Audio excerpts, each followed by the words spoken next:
Cardiology وہ science ہے جو دل کے فنکشن سے ریلیٹڈ ہے، اور جو کارڈیوئڈ ہارٹ ہے، کارڈیوئڈ، اس کی شکل پتہ ہے کیا ہوتی ہے؟ دکھائیے جی وہ جو کارڈیوئڈ ہارٹ کی شکل کیا ہوتی ہے؟ یہ دیکھیے، یہ جو المشہور ہارٹ ہے جو آپ کو ایموٹی کونز میں نظر آتا ہے،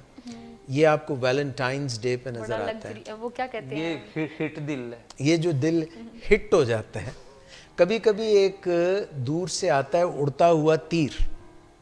اور وہ اس میں پیوست ہو جاتا ہے، گلیمرس سا دل ہے یہ بڑا، اور جب وہ پیوست ہو جاتا ہے تو اس میں سے خون کے قطرے ٹپ ٹپ ٹپ گرنے لگ جاتے ہیں، اور یہ جو دل تھا یہ کوئی ہاتھ میں لیے، اپنی ہتھیلیوں میں لیے کسی کو پیش کر رہا ہے، واو، یہ ہے دل کا معاملہ،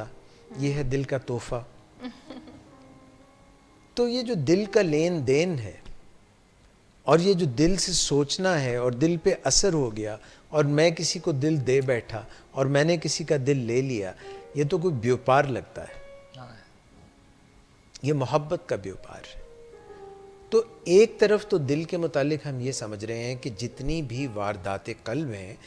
جتنے بھی احساسات ہیں، جتنی بھی ہماری فیلنگز ہیں، جتنے بھی ہمارے جذبات ہیں، جو بھی ہمارے ایموشنز ہیں، ان کا تعلق کہیں نہ کہیں جا کے ایکسکیوز می دل سے جڑتا ہے۔ تو اس کا مطلب یہ ہوا کہ دل کی بھی کوئی زبان ہوتی ہوگی، دل بھی کوئی بات کہتا ہوگا، اور ایسے ہی تو نہیں کہ شاعروں نے دل کے متعلق اتنی ڈھیر ساری شاعری کر دی ہے۔